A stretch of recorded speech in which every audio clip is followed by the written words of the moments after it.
Hey, good evening, Ravens. This is Coach Aaron. We are clearly not going to practice this week with the way that the weather has gone. I wasn't sure if we were going to be able to get it in anyway, and now I am positive we are not going to be able to practice this week. I know a few teams got to practice in on Monday with the nice weather. Unfortunately, I couldn't get our practice schedule up and running by Monday. But I wanted to come on. I've had a couple parents email me back. Thank you that you got my initial email and that your children haven't played before. I haven't coached before, but my son has played the last 2 years in this league. We have a lot of fun with it. We've had good experiences. We've had not so good experiences. And so my only goal is that your child has a good experience this season. Just wanted to go over some of the nuts and bolts, things that I don't know that I'll necessarily have time to talk to each individual parent about before our first practice or at our first practice, things that I want you to know about the league, things that you need to have. And you can watch this with your kids too. That way you also get to know my face a little bit. I combat vocal nodules on a regular basis, so my voice will go in and out throughout the season. I'm a kindergarten teacher, so I end up talking and singing most of the day, and my voice just can't quite hack doing that and coaching at the end of the day, so I tend to sound a little raspy. Just want to go over the first thing I want to let you know is that we have a 5-on-5 league here in Frederick County, so we will be practicing plays for 5 on offense and defense. I plan on having an equitable strategy in order to get everybody equal playing time. I know some kids are going to have a little bit more experience. Doesn't necessarily mean they get more play time. This is a learning league. It's a recreational league. It's there for fun. So we're going to make sure that everybody gets touches on the ball, both sides of the ball. So we're going to make sure that we have a subsystem and a way that we get everybody, an equal amount of playing time. If you find that I'm missing that in some way during the season, please let me know. Equipment that you need for this league, it really isn't very much. It's kind of nice that way. You'll get a jersey. We will have, they're reversible, so when we're a home team, we'll be one color. If we're a away team, will be another. I always try to have Austin have a t-shirt underneath. He doesn't generally like flipping his jersey, and sometimes you get flipped on being whether you're home or away as soon as you arrive. So it's good just to have a t-shirt underneath in case you need to make a quick swap out. It doesn't state in the rule book that the kids have to have a mouth guard, but my son has had a mouth guard the last 2 seasons, so I would recommend getting a mouth guard. I can't see anywhere, and they did not list it in the equipment, so I'll check at the coaches meeting that I have on Saturday, and I'll clarify that for you guys. You do not necessarily have to wear cleats. I recommend it. It just says that you have to wear shoes, any shoes, but you can't do metal cleats. So if you have those from a different sport, you can't wear those in the flag football league. So they don't have to be cleats, but they can't be metal cleats. We are going to be the Ravens, so our jersey colors will clearly be blackish and purple.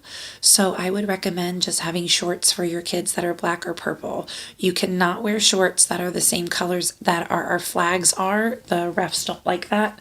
So we're not going to be able to wear any green or yellow shorts during the season. I would also recommend making them shorts that are tieable and not too loose. You never know when you accidentally grab your shorts or you accidentally grab your flag. So we've had a couple of those incidences, and we don't want anybody feeling uncomfortable, and just want to make sure that they're tied on nice and tightly. You will get a flag belt with those flags in them. I will tailor those to the teacher talk. The player sizes, they tend to be really, really big. And our kids tend to have really, really tiny waists. So I will tailor them, I'll cut them off, and I'll tape them, because if you don't tape them off, they tend to look like a third flag, and the refs don't like that either. So we'll make sure that all our players are set to go. During games, you absolutely have to tuck your shirt. They cannot hang over your flags in any way. The flags have to be exposed, and they have to be able to be grabbed. So you can't wear your shirt over your flags.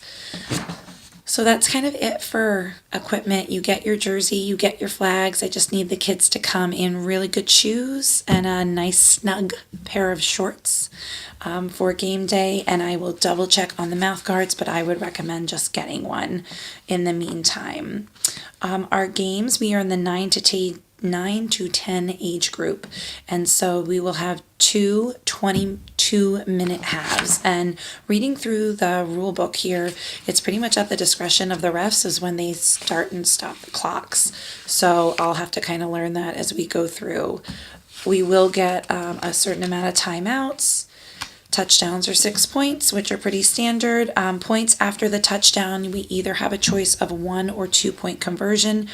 The 1 point option starts at the 5-yard line and it's a pass only option. And the 2 point conversion starts at the 12-yard line. And you can either run or pass on that. So it'll really determine kind of what the score is like or what we're feeling like we want to try.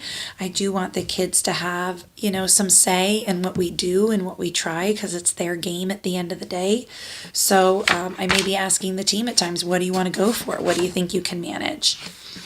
Me personally, I am a growth mindset teacher. I'm a growth mindset person. I work a lot on personal development. So a lot of the way you will hear me talk to the kids is about, trying to get them personally motivated and believing in what they're doing. Most professional athletes have a very, very strong growth mindset in that they already envision winning before it happens. So I will be using a lot of terminology, trying to work with the kids on really getting their mindset ready and believing even before they're able to maybe actually succeed with something. So that's kind of my mentality as I go into this. I want to let you know how I'm going to run practices. I'm aiming for a Wednesday evening practice at Urbana District Park, field number 2, from 6 to 7:30. According to league rules, we are only permitted to have one practice per week. Now, I know I didn't know those rules previously. I know my son has had 2 practices a week in the last 2 years that he's played. So I'm going to double check that at the coaches meeting. If we are permitted to have another practice, I'll let you know. I was also warned that Wednesday night's a pretty popular night to have practice over there. So we might either need to move over to the elementary school or I might need to switch the day if it's just too crowded. We need a good amount of space to practice and I'm not going to be running over other people. So we'll try it out this, not obviously today, but a week from today, and we'll give it a go. The way that I plan on scheduling and setting up practice is kind of breaking it into thirds. We have an hour and a half. I'm going to do half-hour sections. So we'll clearly have a warm-up period, work on some agility, getting the kids warmed up. I plan on working on offensive skills, throwing, pass or handoffs. Football terminology is not my friend yet. So, and we'll also work on plays, offensive plays during that half hour. So we'll work on some skill development and we'll work on learning some of the plays. And I do plan on having a playbook for the kids to take home at that first practice. It'll just be very simple, nothing too complicated. And we will, just have a number of good plays that we just practice over and over. It's not going to be quantity of plays. It's going to be quality of plays that get us, having some fun and getting the kids comfortable. So a third on offense, we will work a third of the time on defensive skills because if the kids don't know how to or are able to grab those flags, then we're never stopping a play. So we need to really work on those defensive skills and what flag pulling looks like. And how to honestly get away from a flag. Get away from a defender. So that might also be part of that third of the time. Kids are allowed to spin move away from a defender, but they are not allowed to jump or flag guard in any way. And flag guarding is kind of bringing your hand down by your side, which is a natural running stance for a lot of kids. So we're going to have to really practice that a good bit. But I really want them to practice pulling flags. I realized that was really big struggle for my son's team last year. And then we'll spend about a third of the time trying to scrimmage. We only have 9 kids, so I would probably opt to use 5-on-4, 5 being on offense, 4 being on defense. And we'll just have to see how that goes. I might need to grab a parent or two, maybe a parent to be the center for a couple of snaps so that we can do a legit, 5-on-5. I will need some parent help, probably running practices. If you're not comfortable, I totally get it. But the more that we're involved with our kids, the better time they're going to have, and the more they're going to be able to learn, and the more touches they're going to be able to get on the ball. And that's my goal, is to get them touches on the ball, touches pulling flags, running plays on offense and defense. That's how we're going to get better, is by repetition and getting their, muscle memory into play so that they know how to react in a game situation. So that's kind of it in a nutshell as far as what I can think to get you right off the bat. And I look forward to seeing everybody hopefully this coming Wednesday. The fields will be open.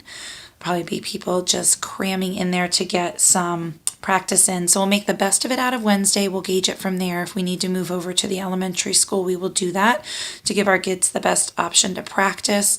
If I am permitted to get another practice night or an option for a practice night, I will let you know that. And maybe it'll just be, some agility work, or maybe I have to phrase it as, it's an optional practice. But we could definitely have a practice, breaking into thirds. We could definitely have a shorter practice, just working on some agility and some passing drills, some handoff drills, and some defensive drills that maybe isn't so structured. Anyway, I look forward to meeting all of you. Have a great rest of this snow day, and see you soon.